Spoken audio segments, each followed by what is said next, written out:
বিসমিল্লাহির রহমানির রহিম। পরম করুণাময় মেহেরবান আল্লাহর নামে। হে ঈমানদাররা, আল্লাহকে ভয় করো, আর প্রত্যেকেই যেন লক্ষ্য রাখে সে আগামীকালের জন্যে কি প্রস্তুতি নিয়ে রেখেছে। আল্লাহকে ভয় করতে থাকো। আল্লাহ নিশ্চিতভাবে তোমাদের সেই সব কাজ সম্পর্কে অবহিত যা তোমরা করে থাকো। তোমরা তাদের মতো হইও না যারা আল্লাহকে ভুলে যাওয়ার কারণে আল্লাহ তাদের নিজেদেরকেই ভুলিয়ে দিয়েছেন। তারাই ফাসিক। যারা দোজখে যাবে এবং যারা জান্নাতে যাবে তারা পরস্পর সমান হতে পারে না। যারা জান্নাতে যাবে তারাই সফল কাম। আসসালামু আলাইকুম ওয়া রাহমাতুল্লাহি ওয়া বারাকাতুহু। ইন্নাল হামদালিল্লাহি ওয়াহদাহু والصلاة والسلام على رسول الله من لا نبي بعده أما بعد فقد قال عز وجل في كلامه المجيد والفرقان الحميد أعوذ بالله من الشيطان الرجيم بسم الله الرحمن الرحيم يا أيها الذين آمنوا اتقوا الله ولتنظر نفس ما قدمت لغد واتقوا الله إن الله خبير بما تعملون ولا تكونوا كالذين نسوا الله فأنساهم أنفسهم أولئك هم الفاسقون لا يستوي أصحاب النار وأصحاب الجنة أصحاب الجنة هم الفائزون. وقال عز وجل في آية أخرى بسم الله الرحمن الرحيم يا أيها الذين آمنوا اتقوا الله يا أيها الناس اتقوا ربكم الذي خلقكم من نفس واحدة وخلق منها زوجها وبث منهما رجالا كثيرا ونساء واتقوا الله الذي تساءلون به والأرحام إن الله كان عليكم رقيبا.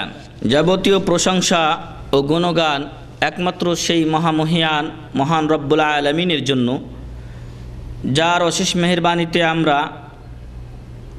দীর্ঘ এক সপ্তাহ পর আবার আজকের এই ইসলামী সমাবেশে উপস্থিত হতে পেরেছি।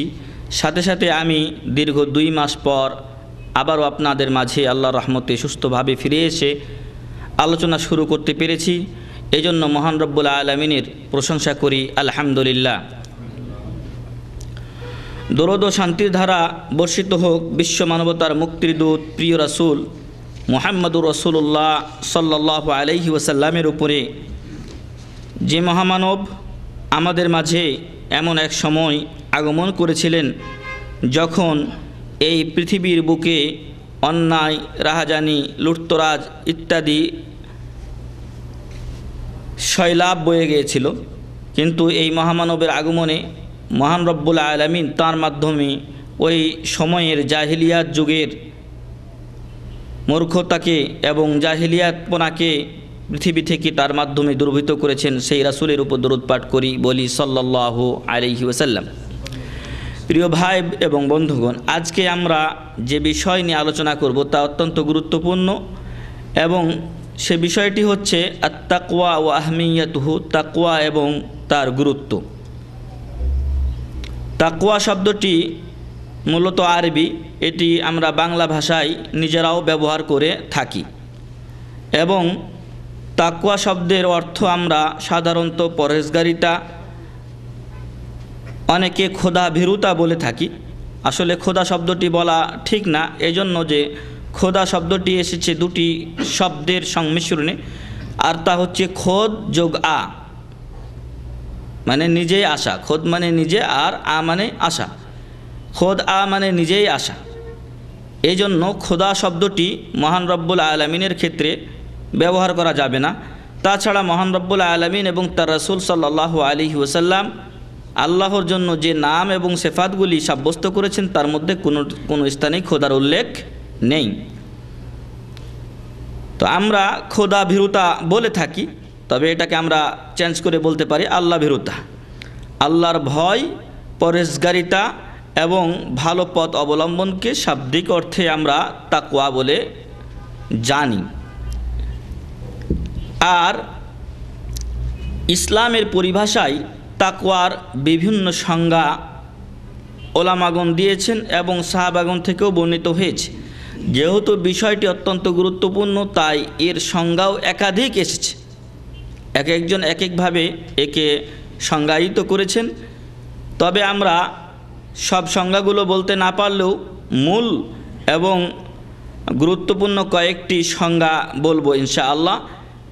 প্রথমে আমরা তাকওয়ার সংজ্ঞায় তালক বিন হাবিব রাহিমাহুল্লাহর সংজ্ঞাটি উল্লেখ করছি। তিনি বলছেন যে তাকওয়া হলো হিয়াল আমালু বিতাআতিল্লাহি আলা নূরিম মিনাল্লাহি রাজাআ সাওয়াবিল্লাহ। তাকওয়া হলো যে মহান রব্বুল আলামিনের কাছে সব এর আশায় বা সবের প্রত্যাশায় আল্লাহর দেওয়া পথ অনুযায়ী আল্লাহর আনুগত্য করা। আল্লাহর কাছে সবের প্রত্যাশায় তার দেওয়া পথ অনুযায়ী আল্লাহর আনুগত্য করতে হবে। আল্লাহর আনুগত্য করলাম, যদি আল্লাহর পথ অনুযায়ী না হয় তাহলে সেটা তাকওয়া হবে না। এমনইভাবে এটা একটা দিক।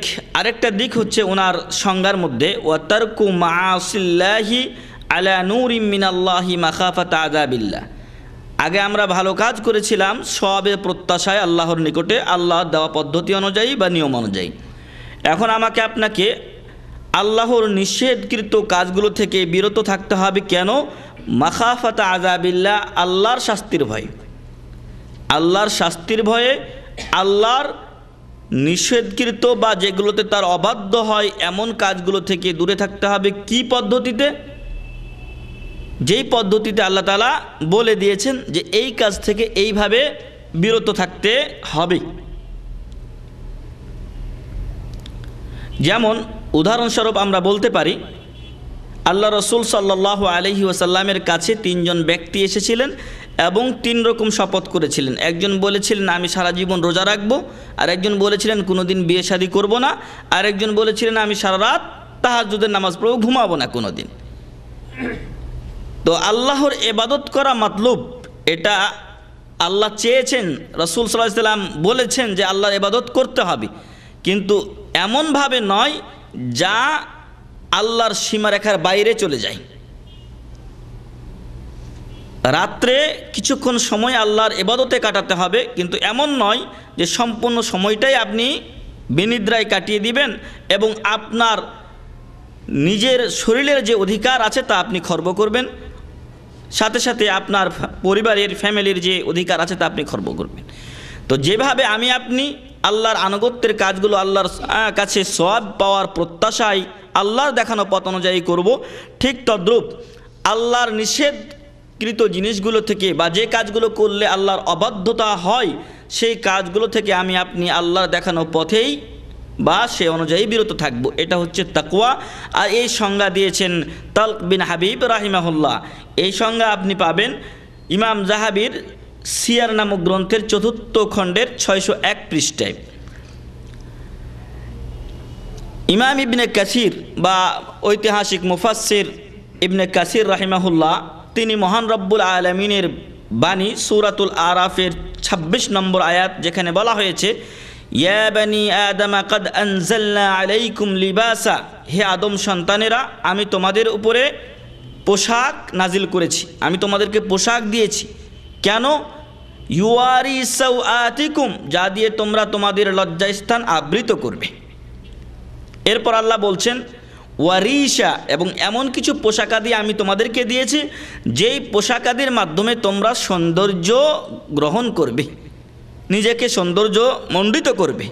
কিছু পোশাক আছে যা সাধারণত না পরলেই চলে না, ইজ্জত ঢাকার জন্য। আর কিছু পোশাক আছে, আমার একটা জামা কাপড় আছে যা মোটামুটি আমার চলে যায়, কিন্তু একটা সুন্দর পোশাক দরকার যেটা পরে আমি 10 জনের সামনে যাব অথবা কোনো অনুষ্ঠানে যাব, এটাকে বলা হয় রিশা। তারপর আল্লাহ বললেন ওয়ালিবাসুত তাকওয়া যালিকা খাইর, আর তাকওয়ার যে পোশাক এটা অন্যান্য পোশাকের চাইতে উত্তম। ওয়ালিবাসুত তাকওয়া যালিকা খাইর, এবং তাকওয়ার পোশাক পরিচ্ছেদ হচ্ছে এর চাইতেও উত্তম। ইবনে কাসির রাহিমাহুল্লাহ তিনি এই আয়াতের ব্যাখ্যায় বলছেন লিবাসুত তাকওয়া জিনিসটা কি, এর ব্যাখ্যায় বলছেন যে লিবাসুত তাকওয়া হলো হুয়াল ঈমানু বিল্লাহ, আল্লাহর প্রতি ঈমান আনয়ন করা। ওয়া লিবাসুত তাকওয়া, আপনি কি আমি কি তাকওয়া পড়ে নেব? এই তাকওয়া পড়ার পরিধানের অর্থ কি? এই তাকওয়া পরিধানের অর্থ হচ্ছে যে আল্লাহর প্রতি ঈমান নিয়ে আসা, বিশ্বাস স্থাপন করা। এবং ঈমান বিষয়ে আমরা বিস্তারিত আপনাদের কাছে আলোচনা করেছি যে ঈমান হলো মুখে উচ্চারণ করা কালেমায়ে শাহাদাতকে মুখে উচ্চারণ করতে হবে, অন্তরে বিশ্বাস করতে হবে এবং কর্মে বাস্তবায়ন করতে হবে। ওয়া খাশিয়াতুহু, এবং আল্লাহকে ভয় করতে হবে। ওয়াল আমালুস সালেহ, এবং সৎকর্ম করতে হবে। এগুলো হলো লিবাসুত তাকওয়ার অন্তর্ভুক্ত। ওয়াসামতুল হাসান, এবং আপনি আপনার চালচলনে, কৃষ্টি কালচারে, সংস্কৃতিতে, আপনার তাহজিব তামাদ্দুনে ইসলামী সংস্কৃতি মেনে চলবো এবং উন্নত ভালো সংস্কৃতি মেনে চলবো। এটা হলো তাকওয়া বা লিবাসুত তাকওয়ার ব্যাখ্যা, যা করেছেন ইমাম ইবনে কাসির রাহিমাহুল্লাহ। আর আপনি এটা পাবেন তাফসির ইবনে কাসির 2য় খণ্ড 407 পৃষ্ঠায়। আর এটা হচ্ছে বেইখতিসার তাফসির ইবনে কাসির। এমনি কোনো জায়গাতে আপনি 6 খণ্ড পর্যন্ত পাবেন, কোনোটাতে আছে 4 খণ্ড। আর তারপরও এখান থেকে ইখতিসার করা হয়েছে, মুখতাসার সংক্ষিপ্ত করা হয়েছে। সেই সংক্ষিপ্ত তাফসির ইবনে কাসিরের 2য় খণ্ডের 407 পৃষ্ঠায় আপনি এই সংজ্ঞা পাবেন বা এই ব্যাখ্যা পাবেন। ইমাম ইবনে কাসির রাহিমাহুল্লাহ বা মুফাসসির ইবনে কাসির রাহিমাহুল্লাহ করেছেন লিবাসুত তাকওয়ার সূরাতুল আরাফের 26 নম্বর আয়াতের ব্যাখ্যায়। এরপরে সূরাতুল হুজরাতে তাকওয়ার আলোচনা এসেছে। সেখানে ফাহাদ আস-সুলাইমান তিনি তাকওয়ার ব্যাখ্যা বা সংজ্ঞা দিতে গিয়ে বলছেন যে তাকওয়া হলো হিয়া আন তাজআলা বাইনাকা ওয়া বাইনা আযাবিল্লাহি বিকায়াতান। আল্লাহ আপনার মাঝে এবং আল্লাহর শাস্তির মাঝে একটা প্রাচীর নির্মাণ করব, একটা আড়াল সৃষ্টি করব, একটা দেওয়াল রচনা করব। এটা হলো তাকওয়া। হিয়া আন তাজআলা বাইনাকা ওয়া বাইনা আযাবিল্লাহি বিকায়াতান। যেই কাজ করলে আল্লাহ শাস্তি পেতে হবে, যেই কাজে আল্লাহর শাস্তি নির্ধারিত রয়েছে, ওই কাজের মাঝে, ওই শাস্তির মাঝে এবং আপনার মাঝে একটা আড়াল সৃষ্টি করা, প্রাচীরের সৃষ্টি করা, বাধার সৃষ্টি করার নাম হচ্ছে তাকওয়া। এখন ওই আযাবের মাঝে এবং আপনার মাঝে যেই বাধার সৃষ্টি করব সেটা কিভাবে বলছেন? বিফি'লি মা আমার, আল্লাহ তাআলা যে কাজগুলো করতে বলেছেন সেই কাজগুলো করার মাধ্যমে, ওয়া ইজতিনাবি মা নাহা, এবং আল্লাহ যেগুলো নিষেধ করেছেন সেগুলো থেকে বিরত থাকার মাধ্যমে। ওয়া ইযা ফাআলতা যালিক, যদি আপনি এগুলো করতে সক্ষম হই, অর্থাৎ আদিষ্ট কাজগুলো করতে পারি এবং নিষেধকৃত কাজগুলো থেকে বিরত থাকতে পারি, ওয়া ইযা ফাআলতা যালিক কুনতা মিনাল মুত্তাকিন, তখন তুমি মুত্তাকিনদের অন্তর্ভুক্ত হতে পারবে। যাদের কথা মহান রব্বুল আলামিন সূরাতুল বাকারার শুরুতে বলছেন যে আলিফ লাম মিম যালিকাল কিতাবু লা রাইবা ফি হুদাল লিল মুত্তাকিন। কোরআন কাদের জন্য হেদায়েত স্বরূপ? মুত্তাকিনদের জন্য, পরহেজগারদের জন্য, যারা আল্লাহকে ভয় করে তাদের জন্য। তো আপনি তখন মুত্তাকিনদের অন্তর্ভুক্ত হতে পারবো যখন আপনি আপনার মাঝে এবং মহান রব্বুল আলামিনের শাস্তি আযাবের মাঝে আল্লাহর আদেশকৃত কাজ করা এবং নিষেধকৃত কাজ থেকে বিরত থাকার মাধ্যমে একটা আড়াল, একটা পর্দা, একটা বাধার সৃষ্টি করতে পারবো। ফাহাদ আস-সুলাইমান তার সূরাতুল হুজরাতের তাফসির করতে গিয়ে 9 নম্বর পৃষ্ঠায় এই কথা বলেন। এমনইভাবে প্রখ্যাত সাহাবী আবু হুরায়রা রাদিয়াল্লাহু আনহুকে তাকওয়ার ব্যাপারে জিজ্ঞাসা করা হলে তিনি বলেছিলেন যে তুমি কি কখনো কাঁটাওয়ালা রাস্তা দেখেছো? তখন প্রশ্নকারী বলেছিলেন যে হ্যাঁ, আমি কাঁটাওয়ালা রাস্তা দেখেছি। তো উনি জিজ্ঞাসা করলেন যে কাঁটাওয়ালা রাস্তায় যখন তুমি চলো তখন তুমি কি করো? তো উনি বললেন যে আমি হয় ওই রাস্তা ত্যাগ করি, অথবা ওই কাঁটাটা বেছে বেছে আমি চলি, অথবা কাঁটাটা ভেঙে ফেলি, যে কোনোভাবে আমি ওটা থেকে বাঁচার চেষ্টা করি। আবু হুরায়রা রাদিয়াল্লাহু আনহু বললেন যে যাকাত তাকওয়া, এটাই হলো তাকওয়া। অর্থাৎ এর দ্বারা উনি বোঝাতে চাইলেন যে আপনি যখন আপনার জীবনে চলবো, জীবনে দুনিয়ায় চলাফেরা করব, তখন আল্লাহর বাধা যে কাঁটাগুলো আসছে সেগুলোকে তুলনা করা হয়েছে আল্লাহর নিষেধকৃত জিনিসগুলোর সাথে, রাসূল সাল্লাল্লাহু আলাইহি সাল্লামের নিষেধকৃত বিষয়গুলির সাথে। এখন ওই বিষয়গুলো আমাকে আপনাকে অতিক্রম করে যেতে হবে, সেগুলো করা চলবে না। এমনইভাবে পরিশেষে আমরা তাকওয়ার যে সংজ্ঞা উল্লেখ করব, সেই সংজ্ঞাটি আমার কাছে খুবই ভালো লাগে এবং অনেক বড় বড় আলেমরাও সেই সংজ্ঞাটি গ্রহণ করেছেন। আর কিভাবে সেটা গ্রহণ তারা করবেন না, সেই সংজ্ঞা যে দিয়েছেন ইসলামের তথা রাসূল করিম সাল্লাল্লাহু আলাইহি সাল্লামের চতুর্থ খলিফা এবং জামাতা আলী বিন আবি তালেব রাদিয়াল্লাহু আনহু, তিনি এই তাকওয়ার একটি সংজ্ঞা দিয়েছেন। সেই সংজ্ঞাটি অধিকাংশ আলেম ওলামার কাছে গৃহীত। তিনি এই সংজ্ঞা দিতে গিয়ে বা তাকওয়ার ব্যাখ্যা করতে গিয়ে বলছেন যে তাকওয়া হলো মাখাফাতুল জালিল, মহান রব্বুল আলামিনকে ভয় করা। উনি কয়েকটি স্টেপ সাজিয়েছেন, তার মধ্যে এক নাম্বার হচ্ছে মহান রব্বুল আলামিনকে ভয় করা। এই ভয় করা, যে ব্যক্তি যেখানে আছেন, যে পদে আছেন, যে স্থানে যেভাবে তিনি কাজ করছেন, সেখানেই তিনি আল্লাহকে ভয় করবেন। আমি কৃষিকাজ করি, কৃষিকাজ যে ব্যক্তি করেন তিনি কৃষিকাজে আল্লাহকে ভয় করবেন। কিন্তু এখনকার কৃষকদের মাঝে আল্লাহর ভয় উঠে যাওয়ার ফলে দেখা যায় অনেক কৃষক কি করেন, জমির আইল চাপেন, ফলে এখানে আল্লাহর ভয় আর থাকলো না। যদি তিনি আল্লাহকে সঠিক অর্থে ভয় করতেন তবে এই অন্যায় কাজ তিনি করতে পারতেন না।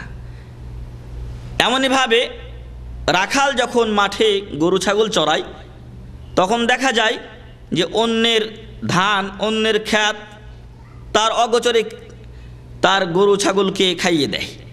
এটাও তাকওয়ার পরিপন্থী বিষয়। এমনইভাবে আপনি আমি চাকুরি করি, চাকরির জন্য আমি আপনি পয়সা পাই,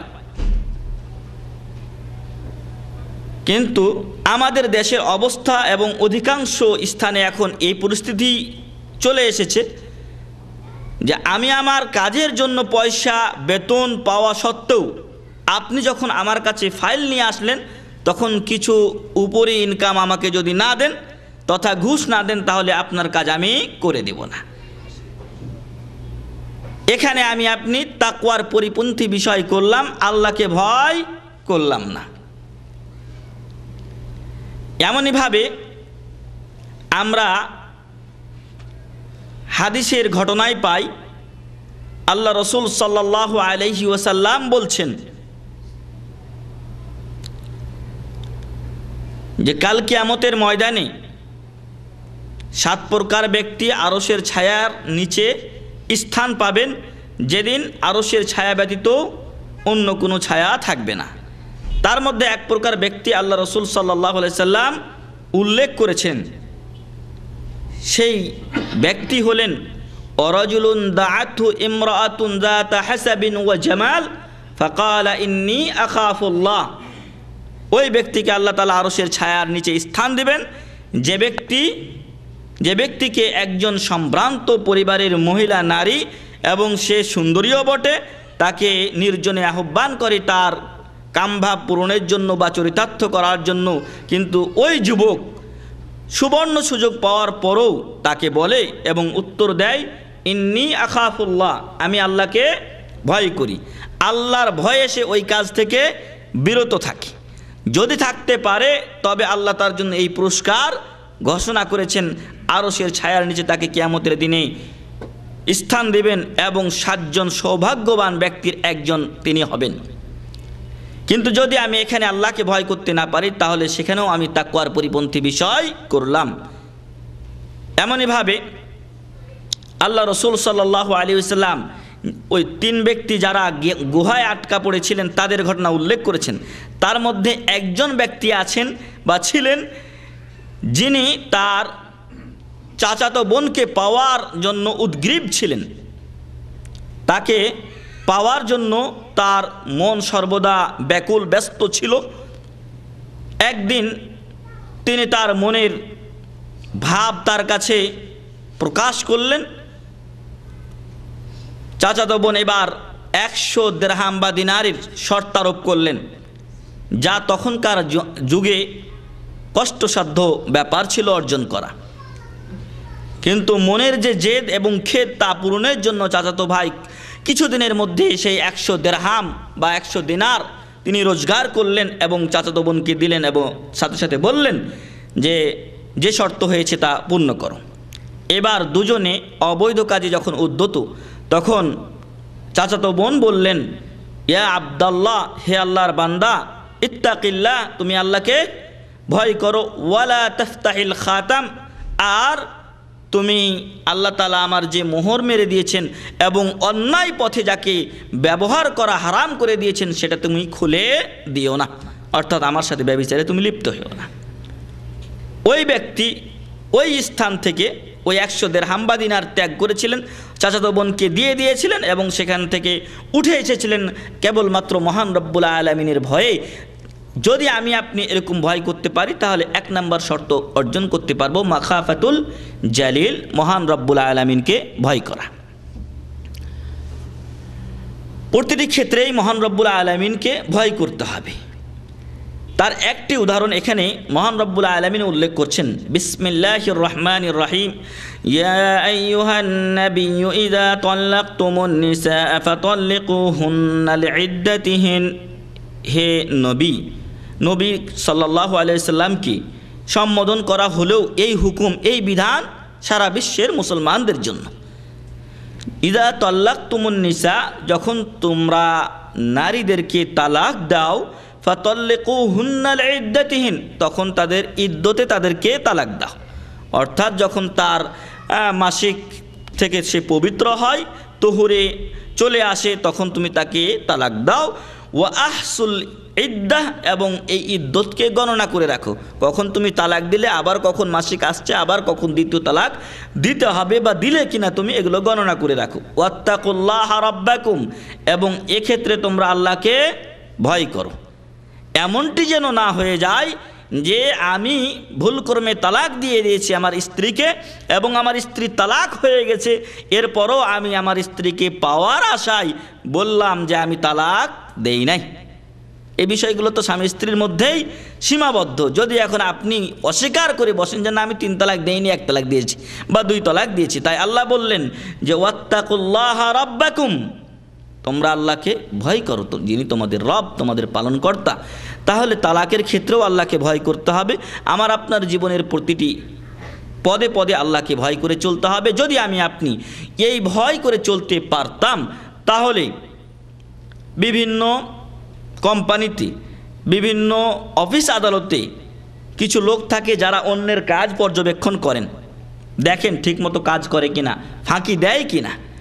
যদি এই কাজগুলো আমি আপনি আল্লাহর ভয় যদি আমার আপনার মাঝে থাকতো, তাহলে এখানে কোনো পরিদর্শকের অথবা এরকম কোনো ব্যক্তির প্রয়োজন হতো না যে আমাকে আপনাকে পর্যবেক্ষণ করবে, বরং আমি আমার নিজ দায়িত্বে এই কাজগুলো আঞ্জাম দিয়ে যেতাম। এবং আলহামদুলিল্লাহ, যাদের মাঝে তাকওয়া এবং পরহেজগারিতা রয়েছে তারা এগুলো আঞ্জাম দেন নিজের মাসউলিয়াতি, নিজেই চিন্তা করেন যে এই কাজটা আমার দায়িত্ব, আমি যদি না করি তাহলে আল্লাহর কাছে জবাবদেহি করতে হবে, তাই তিনি এই কাজগুলো করে থাকেন এবং নিজের ডিউটিতে কোনো দিন ফাঁকি দেন না। যাই হোক, এটা গেল 1 নম্বর কথা, মাখাফাতুল জালিল, মহান রব্বুল আলামিনকে ভয় করতে হবে। আল্লাহ তাআলা আমাকে আপনাকে সর্বস্থানে দেখছেন, এমনটি নয় ঘরের কোণে বসে অন্যায় করে ফেললাম, ঘরের কোণে বসে ঘুষ খেয়ে ফেললাম, সুদ নিয়ে নিলাম ইত্যাদি অপকর্ম করে ফেললাম, কেউ দেখতে পেলেন না, এমনটি নয়। মহান রব্বুল আলামিন আমাকে আপনাকে দেখছেন। এজন্য রোজার যে বা রমজানের বা সিয়ামের যে আয়াত, তার শেষে আল্লাহ তাআলা কি বলছেন, কুতিবা আলাইকুমুস সিয়াম কামা কুতিবা আলাল্লাযীনা মিন ক্বাবলিকুম লাআল্লাকুম তাত্তাকুন, যাতে তোমরা তাকওয়া অর্জন করতে পারো। এর অর্থ কি? এর অর্থ এটাই যে আমি আপনি যখন রোজা রাখি তখন ঘরে বসে খেয়ে নিতে পারি, কিন্তু আমাকে আপনাকে বাধা দিবে কিসে? তাকওয়া, আল্লাহর ভয়। যে আমি যদি এখন ঘরে বসে খেয়ে নেই, পান করে নেই বা পানাহার করি, তাহলে আমার রোজা নষ্ট হয়ে যাবে এবং আল্লাহর কাছে আমি সওয়াব না পেয়ে তখন আল্লাহ আমাকে শাস্তি দিবেন। এই ভয়ে যদি কেউ এই রোজা রাখে তবেই তার তাকওয়া অর্জন হবে এবং তাদেরকেই আল্লাহ তাআলা রায়্যান দরজা দিয়ে প্রবেশ করার পুরস্কার দিবেন। যাই হোক, যে কথা বলছিলাম যে আমি আপনি গোপনে কিছু করে ফেললাম বলেই যে কেউ দেখলো না এমনটি নয়, বরং আল্লাহর ভয় অবশ্যই আমাকে আপনাকে থাকতে হবে। কোনো এক বাদশা বা রাজা তার অধীনস্থ লোকদেরকে পরীক্ষা করার জন্য প্রত্যেকের হাতে একটা করে মোরগ দিলেন। মোরগ দিয়ে বললেন যে এই মোরগ এমন এক স্থানে গিয়ে জবাই করে নিয়ে আসবে যেখানে তোমাকে কেউ দেখতে পাবে না। সবাই গেলেন এবং সব লোকগুলোই 99% লোকই তারা মোরগ জবাই করে নিয়ে এসেছে। একজন ব্যক্তি আছেন যিনি জবাই করেননি। তাকে জিজ্ঞাসা করা হলো যে সবাই জবাই করেছে, তোমার আবার কি হলো, তুমি জবাই করলে না কেন? উনি বললেন যে আমি যখন ঘরের কোনায় চলে গেলাম, ঘরের দরজা বন্ধ, জানালা বন্ধ, সব কিছু বন্ধ, আমি একাই সেখানে, কিন্তু আমি খেয়াল করলাম যে আমার দুই ঘাড়ে দুজন ফেরেশতা আছেন, তারা দেখছেন, সাথে সাথে মহান রব্বুল আলামিন তো সব কিছুই দেখছেন। ওয়া হুয়া আলিমুম বিজাতিস সুদূর, অন্তর্যামী মহান রব্বুল আলামিন। তাই আমি এই তিনজনকে গোপন করতে পারিনি বলে মোরগও জবাই করিনি।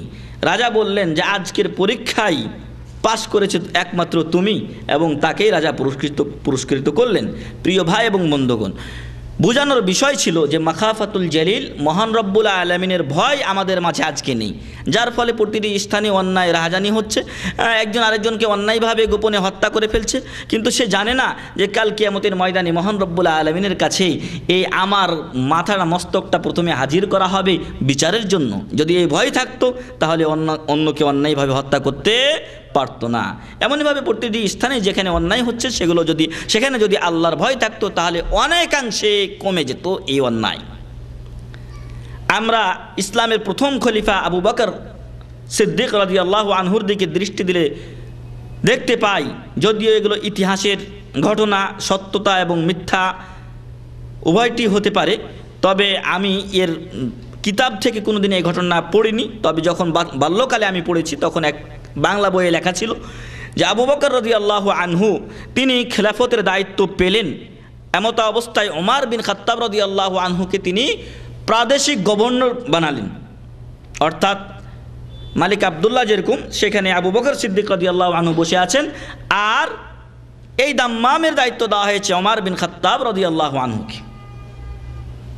ওমর বিন খাত্তাব রাদিয়াল্লাহু আনহু একদিন শুনতে পেলেন যে তার এই এলাকায় বা অত্র এলাকায় একজন বুড়ি বৃদ্ধা আছেন যিনি অন্ধ এবং খেতে পান না। তো উনি চিন্তা করলেন যে হায় আফসোস, আমার এলাকার দায়িত্ব আমি যদি পালন না করি আল্লাহ তো আমাকে জিজ্ঞাসা করবেন, আল্লাহর কাছে আমাকে উত্তর দিতে হবে, জবাব দিতে হবে, আমি কি জবাব দেব। তাই তিনি দ্রুতগামী ঘোড়ার পিঠে চড়ে ওই বৃদ্ধার বাড়িতে গেলেন। বৃদ্ধার বাড়িতে গিয়ে দেখছেন যে কে যেন খাবার দিয়ে গেছে। বৃদ্ধার খাবার জন্য যে খাবারগুলো প্রয়োজন বা যে খাদ্য জাতীয় বস্তু দরকার সেগুলো কে যেন আগেই দিয়ে গেছে। ওমর রাদিয়াল্লাহু আনহু জিজ্ঞাসা করলেন, বুড়িমা এই খাবার কে দিয়ে গিয়েছেন? উনি বলছেন, বাবা আমি জানি না, একজন লোক এসে আমাকে প্রতিদিন এভাবে খাবার দিয়ে যায়, এবং আমি যেহেতু অন্ধ তাই আমি তাকে চিনি না এবং দেখিও নি। আল্লাহু আকবার। ওমর রাদিয়াল্লাহু আনহু ভাবলেন যে হায় আফসোস, আমার এলাকা আর আমি দায়িত্ব পালন করিনি, অন্য আরেকজন এসে খাবার দিয়ে যায়, নিশ্চয় মহৎ ব্যক্তি, তার সাথে অবশ্যই আমাকে দেখা করতে হবে। এরপর দ্বিতীয় দিন তিনি কিছুক্ষণ আগে আসলেন, যেহেতু একটু আগে বুড়ি বলেছেন যে একটু আগেই তিনি চলে গেলেন, তাই তিনি আরেকটু আগে পরের দিন আসলেন। তো পরের দিনে এসে তিনি যখন আসছেন বুড়ির ঘরে যাবেন, ওই সময় ভিতর থেকে একজন ঘোড়সাওয়ার খুব দ্রুত গতিতে ঘোড়া নিয়ে চলে আসলেন। এত দ্রুতগামী ঘোড়ায় তিনি ছিলেন যে তাকে চেনা গেল না। আজকেও সে আফসোস থেকেই গেল যে আমি আমার প্রতিদ্বন্দ্বীকে চিনতে পারলাম না। পরের দিন তিনি আরও অনেক আগে গিয়ে রাস্তার পাশে দাঁড়িয়ে আছেন, যে রাস্তা দিয়ে ওই বেচারা আসবেন।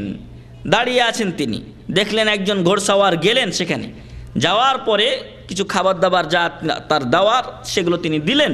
এরপর ওইখান থেকে তিনি যখন বের হয়ে আসছেন তখন রাস্তায় গিয়ে দাঁড়িয়েছেন ওমর বিন খাত্তাব রাদিয়াল্লাহু আনহু, এবং ওই দিক থেকে আগন্তুক চলে আসছেন।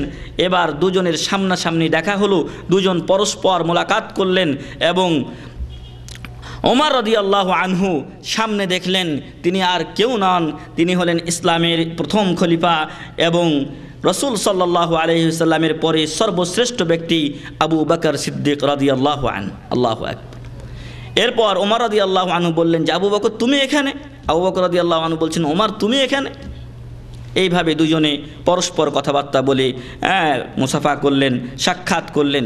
প্রিয় ভাই এবং বন্ধুগণ, বুঝানোর বিষয় হচ্ছে যে আবু বকর রাদিয়াল্লাহু আনহু রাজধানী মদিনাতে থেকে তার দায়িত্ব পালনের জন্য প্রাদেশিক গভর্নরের উপরে তিনি করেননি, আস্থা রাখেননি, এবং আস্থা না বরং তিনি তার উপর ছেড়ে দিয়েই ক্ষান্ত হননি, বরং নিজের দায়িত্ব পালনের জন্য নিজেই ছুটে এসেছেন। আল্লাহু আকবার। এমনইভাবে ওমর বিন খাত্তাব রাদিয়াল্লাহু আনহুর যুগে তিনি নিজেও, আমরা বিভিন্ন ঘটনা জানি, সেগুলো বলার আমাদের সময় নেই, তিনি নিজে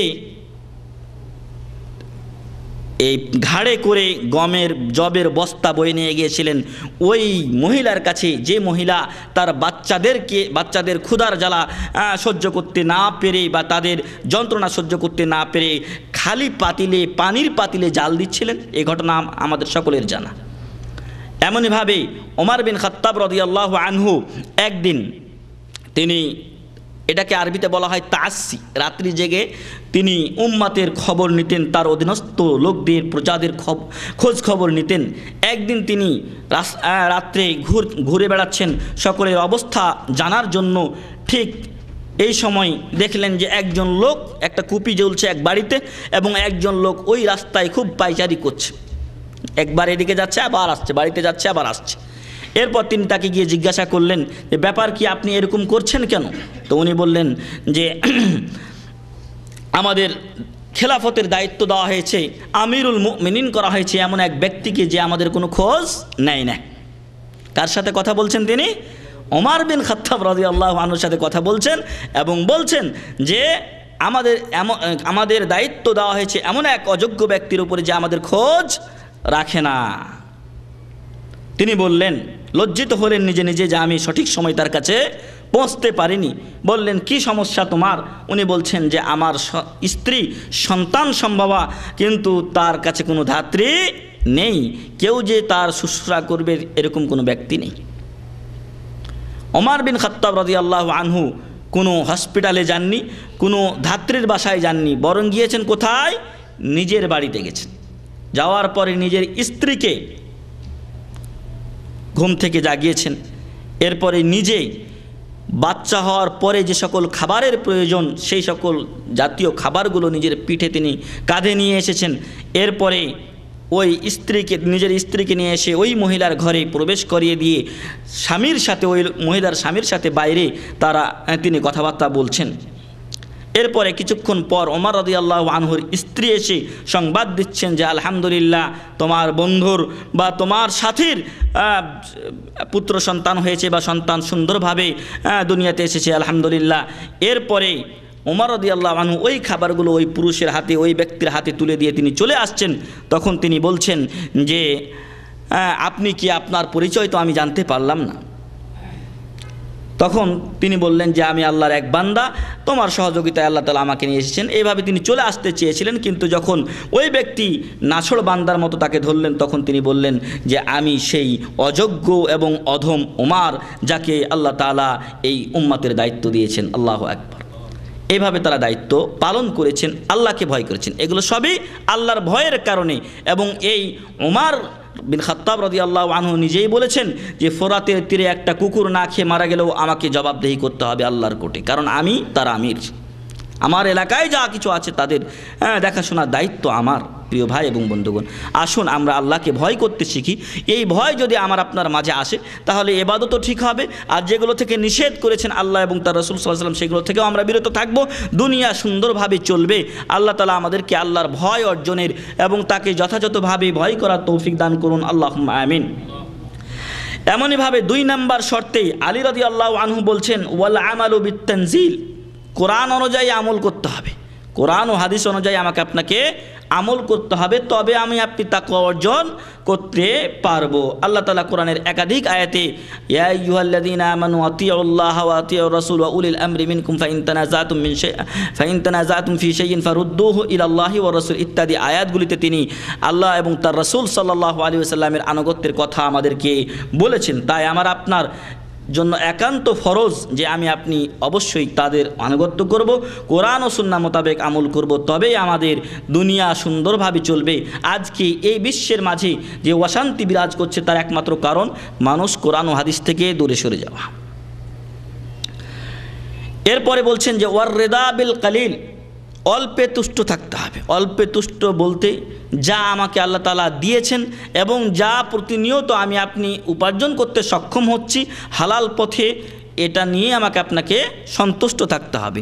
এমন নয় যে কারো 5 তলার দিকে আমি তাকিয়ে হাহুতাশ করছি, হায় রে আমার 1 তলাও নাই, বা আমার খড়ের বাড়ি, এই নিয়ে আমি হাহুতাশ করছি বা আফসোস করছি, এরকম যেন না হয়। বরং বলা হয়েছে যে যদি আমি আপনি যেন দুনিয়ার ক্ষেত্রে আমার আপনার নিচের ব্যক্তির দিকে তাকাই আর দিনের ক্ষেত্রে আমার আপনার উপরস্থ ব্যক্তিদের দিকে তাকাই।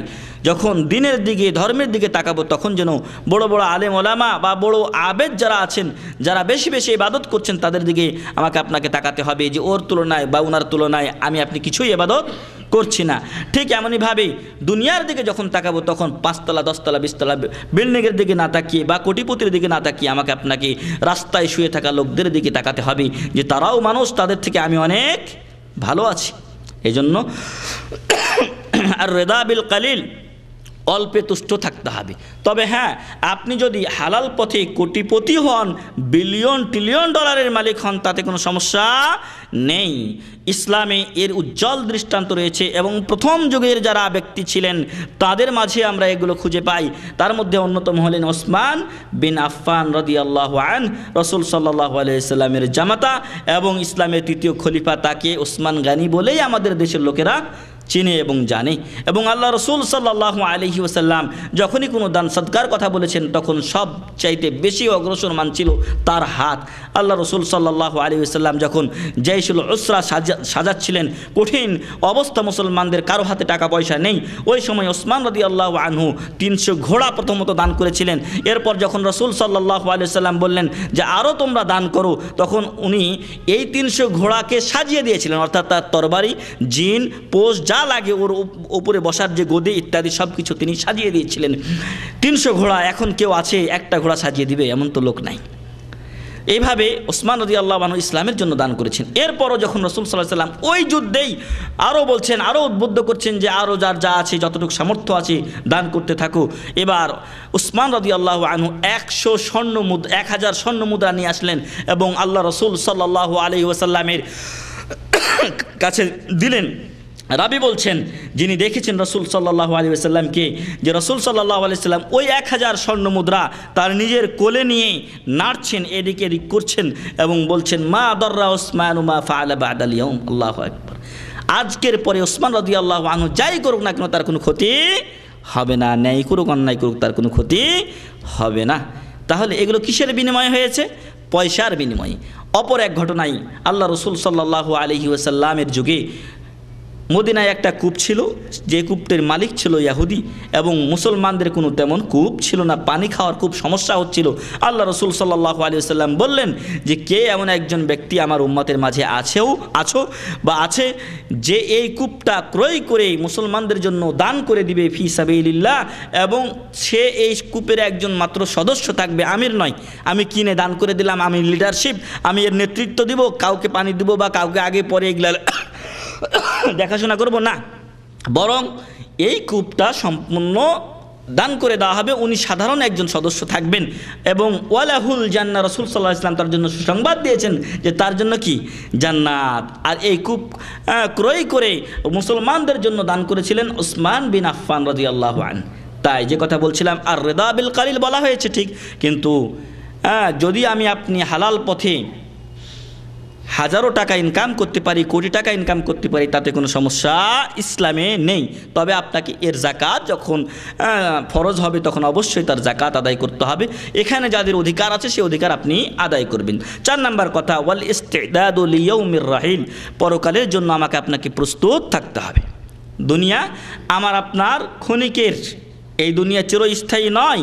এই জন্য একটু আগে আমরা বলেছি যে যখন দুনিয়ার দিকে দেখবেন তখন নিচের ব্যক্তির দিকে তাকান, কারণ আর দুনিয়া জাইল, দুনিয়া এটা ধ্বংসশীল, দুনিয়া চলে যাবে। আল্লাহ বলছেন ওয়ায়াবকা কুল্লু মান আলাইহা ফান ওয়ায়াবকা ওয়াজহু রাব্বিকা যুল জালালি ওয়াল ইকরাম, দুনিয়ার উপরে যারা আছে, যা কিছু আছে সব কিছু ধ্বংস হয়ে যাবে, কেবলমাত্র মহান রব্বুল আলামিন অবশিষ্ট থাকবেন, বাকি থাকবেন।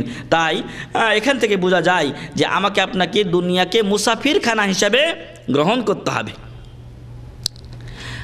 রাসূল সাল্লাল্লাহু আলাইহি সাল্লাম হাদিসে বলছেন, কুন ফিদ দুনিয়া কাআন্নাকা গরীবুন আও আবিরু সাবিল, তুমি দুনিয়াতে এমনভাবে বসবাস করবে যেন তুমি গরিব, অপরিচিত, কেউ তোমাকে চিনে না। অনেক লোক আছে যে মানুষের সুখ্যাতি এবং সুনাম এবং এক কথায় তার নাম বললে যেন মানুষ চিনে, এরকম খ্যাতির আশা করে। কিন্তু আল্লাহ রসুল সাল্লাল্লাহু আলাইহি সাল্লাম বলছেন যে না, এমনটি খ্যাতি হওয়া আবশ্যক নয়। যদি তুমি আল্লাহর হক আদায় করো, যদি তুমি রসুলের হক আদায় করো, যদি কোরআন এবং সুন্নাহ মোতাবেক তুমি চলো। তাই আল্লাহ রসুল সাল্লাল্লাহু আলাইহি সাল্লাম বললেন, কুন ফিদ দুনিয়া কাআন্নাকা গরীব, দুনিয়াতে তুমি এমনভাবে চলাফেরা করবে যেন তুমি অপরিচিত, আও আবিরু সাবিল, অথবা পথিক বা মুসাফিরের মতো জীবনযাপন করবে। আমি আপনি যখন সাধারণ ওমরা সফরে যাই তখন ব্যাগটা সবসময় গোছিয়ে রাখি এবং বেশি তেমন কোনো কাপড় আমি আপনি নেই না।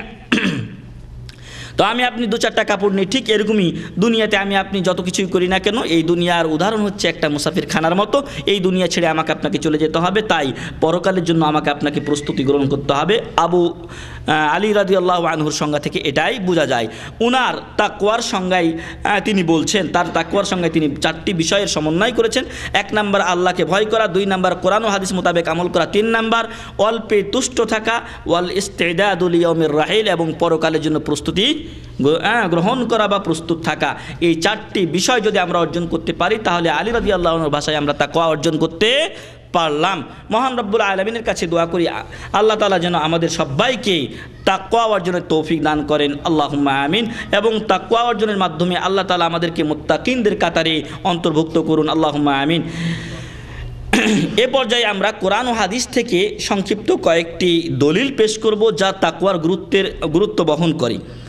মহান রব্বুল আলামিন সূরাতুল হাশরের 18 নম্বর আয়াতে বলছেন, ইয়া আইয়ুহাল্লাযীনা আমানুত্তাকুল্লাহ, হে ঈমানদারগণ তোমরা আল্লাহকে ভয় করো, ওয়াল তানজুরু নাফসুম মা কাদ্দামাত লিগাদ, এবং প্রত্যেক ব্যক্তি, প্রত্যেক নাফস, প্রত্যেকটি আত্মা যেন ভেবে দেখে যে কি সে আগামীকালের জন্য অর্থাৎ পরকালের জন্য প্রেরণ করেছে। আজকে আমি আপনি এই সৌদি আরবে এসেছি কিছু আয় ইনকাম করে দেশে নিয়ে গিয়ে এগুলো দিয়ে ব্যবসা বাণিজ্য করব বা এগুলোকে বাড়িয়ে তারপর আমি আমার বাকি জীবনটা কাটিয়ে দেব। ঠিক এই যেমন একটি উদ্দেশ্য, ঠিক এই উদ্দেশ্যটাই আপনাকে পরকালের ক্ষেত্রে রাখতে হবে যে দুনিয়াতে আমি কিছু সব ইনকাম করব বা সব উপার্জন করব, যার বিনিময়ে আমি পরকালে শান্তিতে থাকতে পারবো। এই হিসাবটাই মহান রব্বুল আলামিন আমাদেরকে সূরাতুল মুলকের 2 নম্বর আয়াতে বলছেন, আল্লাযী খালাকাল মাউতা ওয়াল হায়াতা লিয়াবলুয়াকুম আইয়ুকুম আহসানু আমালা। আল্লাহ আমাদের পরীক্ষার জন্য সৃষ্টি করেছেন, অনর্থক সৃষ্টি করেননি। তাই আল্লাহ তাআলা বললেন, ওয়াল তানজুরু নাফসুম মা কাদ্দামাত লিগাদ, প্রত্যেক ব্যক্তি যেন আগামীকালের জন্য, পরকালের জন্য কি প্রেরণ করেছে সে কথা ভেবে দেখে। ওয়াত্তাকুল্লাহ, মানুষেরা তোমরা আল্লাহকে ভয় করো, ইন্নাল্লাহা খাবীরুম বিমা তা'মালুন, নিশ্চয় আল্লাহ অত্যন্ত খবর রাখেন, ভালোভাবে জানেন যা তোমরা করো। তোমরা যে কাজগুলো করো মনে করিও না যে গোপনে করলাম আল্লাহ জানতে পারলেন না, এমনটি নয়, বরং আল্লাহ তোমাদের কাজগুলো সম্পর্কে সম্যক অবগত এবং খোঁজ খবর রাখছেন। অতএব আল্লাহর সাথে আল্লাহকে সাক্ষী রেখে এবং আল্লাহকে ফাঁকি না দিয়ে তোমরা ভালো কাজগুলো করারই চেষ্টা করো। আল্লাহ আমাদেরকে সে তৌফিক দান করুন, আল্লাহুম্মা আমিন। এমনইভাবে আল্লাহ বলছেন সূরাত আলে ইমরানের 102 নম্বর আয়াতে, ইয়া আইয়ুহাল্লাযীনা আমানুত্তাকুল্লাহ হাক্কা তুকাতিহ, হে ঈমানদারগণ তোমরা আল্লাহকে যথাযথ ভয় করো, ওয়ালা তামুতুন্না ইল্লা ওয়া আনতুম মুসলিমুন, এবং মুসলমান না হয়ে তোমরা মৃত্যুবরণ করিও না। এমনইভাবে সূরাতুন নিসার 1 নম্বর আয়াতে আল্লাহ বলছেন, ইয়া আইয়ুহান নাসুত্তাকু রাব্বাকুমুল্লাযী খালাকাকুম মিন নাফসিন ওয়াহিদা, হে মানুষেরা, এখানে বিশ্বব্যাপী দাওয়াত দেওয়া হয়েছে। এখানে মুমিনদেরকে সম্বোধন করা হয়নি, বরং সারা বিশ্বের কাফের, মুশরিক, ইহুদি, খ্রিস্টান, মুসলমান, বেদুইন সবাইকে সম্বোধন করে আল্লাহ বলছেন, ইয়া আইয়ুহান নাস, হে মানুষেরা, ইত্তাকু রাব্বাকুমুল্লাযী খালাকাকুম মিন নাফসিন ওয়াহিদা, তোমরা তোমাদের সেই রবকে ভয় করো যিনি তোমাদেরকে একটা আত্মা থেকে সৃষ্টি করেছেন, আর তিনি হলেন আদম আলাইহিস সালাম। ওয়া খালাকা মিনহা যাওজাহা, আর ওই আত্মা থেকে সৃষ্টি করেছেন কাকে? তার স্ত্রীকে। ওয়া বাসসা মিনহুমা রিজালান কাসীরান ওয়া নিসা, এবং তাদের দুইজন থেকে অনেক নারী পুরুষ সারা বিশ্বব্যাপী আল্লাহ তাআলা ছড়িয়ে দিয়েছেন।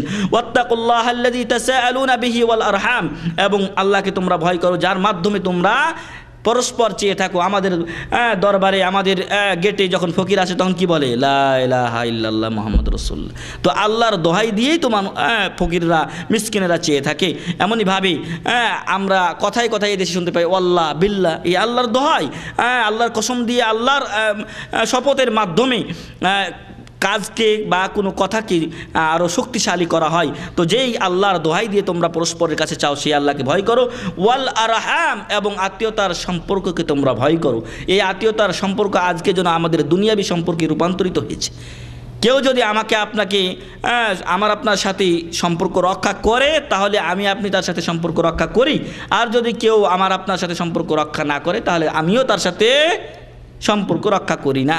এটা কিন্তু সেলাতুল আরহাম, আত্মীয়তার সম্পর্ক রক্ষা নয়, বরং আল্লাহ রাসূল সাল্লাল্লাহু আলাইহি সাল্লাম এর বিপরীতে ব্যাখ্যা দিচ্ছেন, বলছেন সিলমান কাতাক, যে তোমার সাথে সম্পর্ক ছিন্ন করে তুমি তার সাথে সম্পর্ক রক্ষা করো, তাহলেই তুমি আত্মীয়তার সম্পর্ক রক্ষাকারী হলে। ওয়াতিমান হারামাক, আর যে তোমাকে দেয়নি তাকে তুমি দাও। তোমাকে দেয়নি বলে তুমি যখন তোমার একটা জিনিস হলো তখন তুমিও তাকে দিবে না, তাহলে তো তুমি আর সে বরাবর হয়ে গেলে, সাওয়া সাওয়া হয়ে গেলে। বরং তোমার তাকে দেওয়া উচিত, যাতে করে একদিন হতে পারে সে ওখান থেকে শিক্ষা অর্জন করবে। প্রিয় ভাই এবং বন্ধুগণ, এই ব্যাপারে অনেক আয়াত আছে। আরেকটা আয়াত যা আমাদের সমাজের জন্য খুবই প্রযোজ্য, সে আয়াতটি বলবো, তারপরে দু একটি হাদিস বলে শেষ করবো ইনশাআল্লাহ। আল্লাহ তাআলা বলছেন, ইয়া আইয়ুহাল্লাযীনা আমানুত্তাকুল্লাহ, হে ঈমানদারগণ তোমরা আল্লাহকে ভয় করো। ওয়াবতাগু ইলাইহিল ওয়াসিলা, তাহলে আল্লাহকে ভয় করার আয়াত আমরা পেলাম যে ইত্তাকুল্লাহ, ইয়া আইয়ুহাল্লাযীনা আমানুত্তাকুল্লাহ, হে ঈমানদারগণ তোমরা আল্লাহকে ভয় করো। তারপর আল্লাহ বলছেন ওয়াবতাগু ইলাইহিল ওয়াসিলা, তোমরা আল্লাহর কাছে ওয়াসিলা তলব করো, তাই না? আল্লাহর দিকে ওয়াসিলা তলব করো। ওয়াজাহিদু ফি সাবিলিহি লাআল্লাকুম তুফলিহুন, এবং তার রাস্তায় তোমরা জিহাদ করো, প্রচেষ্টা চালিয়ে যাও, এবং যে যেভাবে পারো ইসলামের কাজ চালিয়ে যাও, ইসলামকে প্রচার করো, যাতে করে তোমরা সফল কাম হতে পারো।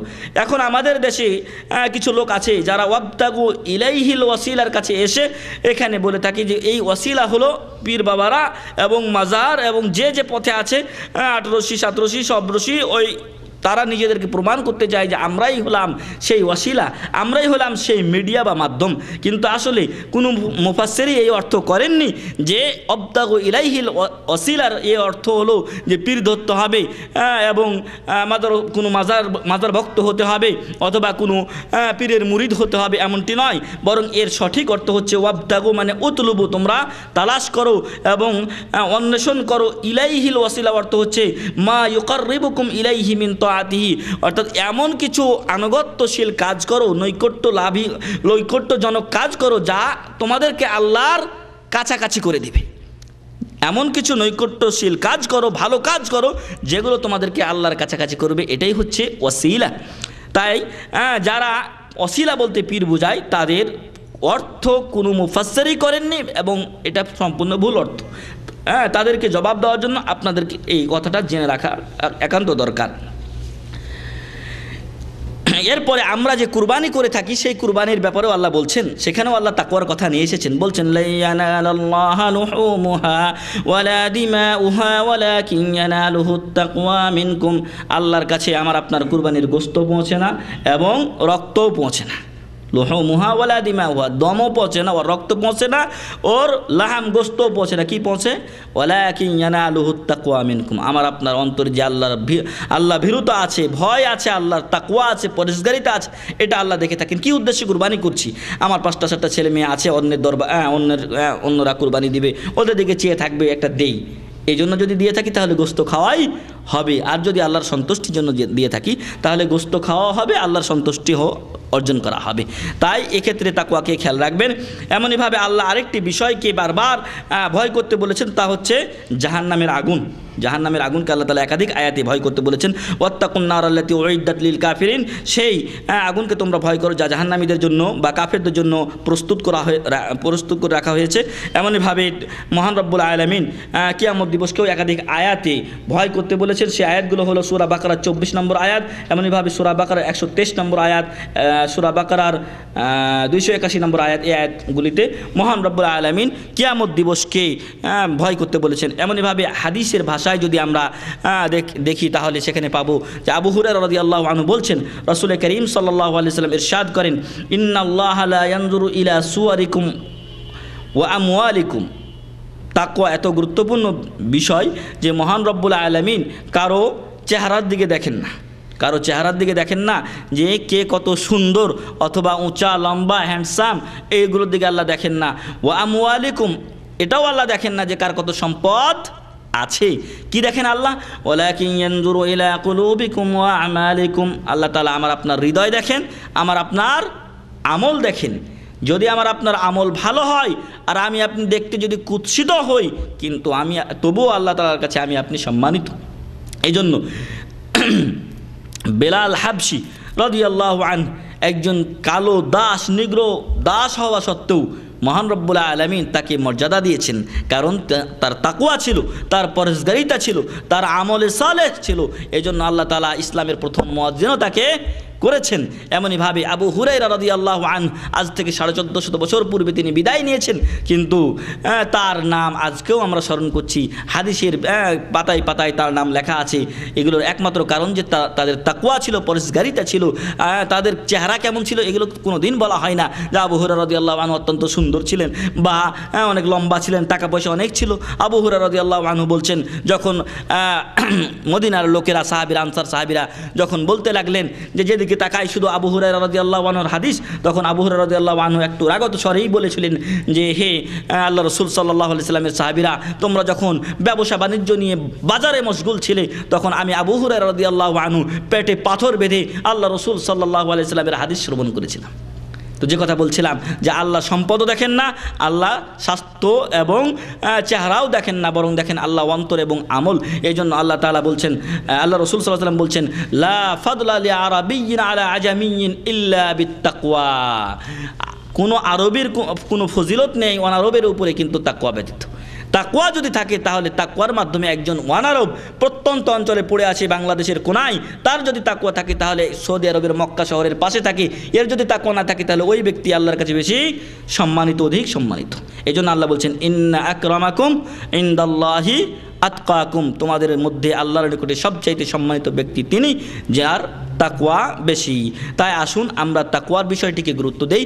ইনশাআল্লাহ আগামী সপ্তাহগুলোতে আমরা মুত্তাকিনদের পরিচয় এবং তাকওয়ার ফলাফল বা তাকওয়ার সুফল সম্পর্কে আলোচনা করব। আল্লাহ তাআলা আমাদেরকে সে পর্যন্ত বাঁচিয়ে রাখুন, আল্লাহুম্মা আমিন। এ ব্যাপারে আরও বেশ কিছু হাদিস ছিল। আল্লাহ রাসূল সাল্লাল্লাহু আলাইহি ওয়াসাল্লাম তাকওয়ার ব্যাপারে ওসিয়ত করেছেন আমাদেরকে। এমনভাবে বলছেন যে যখন রাসূল সাল্লাল্লাহু আলাইহি ওয়াসাল্লামের কাছে কোনো এক ব্যক্তি বললেন যে হে আল্লাহ রাসূল সাল্লাল্লাহু আলাইহি ওয়াসাল্লাম, আমি সফর করতে চাই, আমাকে কিছু আপনি উপদেশ দেন। তখন তিনি তাকে বলেছিলেন, জাওয়াদাকাল্লাহু তাকওয়া, আল্লাহ তাআলা তোমার তাকওয়া বৃদ্ধি করে দিন। এই দোয়াই তাকে করেছিলেন। অতএব একাধিক হাদিস থেকে বোঝা যায় যে তাকওয়া এক অত্যন্ত গুরুত্বপূর্ণ বিষয়। তাকওয়াবিহীন মানুষ সে যেন খালি ঘরের ন্যায়, তাকওয়াবিহীন মানুষের কোনো মূল্য নেই। যার মাঝে তাকওয়া নেই সে অতি দ্রুত অন্যায় কাজে পতিত হয় এবং আল্লাহর ভয় না থাকার কারণে খারাপ কাজ, অন্যায় কাজ করে, ভালো কাজ করে না, আল্লাহর আনুগত্য করে না। মহান রব্বুল আলামিন যেন আমাদেরকে তাকওয়া অর্জন করার তৌফিক দান করেন, আল্লাহুম্মা আমিন। আল্লাহ যেন আমাদেরকে সকল প্রকার অন্যায় থেকে দূরে থাকার তৌফিক দান করেন, আল্লাহুম্মা আমিন। আল্লাহ যেন আমাদেরকে তাকওয়া অর্জনের মাধ্যমে তাকওয়ার সুফল ভোগ করার তৌফিক দান করেন, আমিন। ওয়া আখির দাওয়ানা আলহামদুলিল্লাহি রাব্বিল আলামিন ওয়া সাল্লাল্লাহু আলা নাবিয়িনা মুহাম্মদ ওয়া আলা আলিহি ওয়া সাহবিহি আজমাইন। আসসালামু আলাইকুম ওয়া রাহমাতুল্লাহি ওয়া বারাকাতুহু।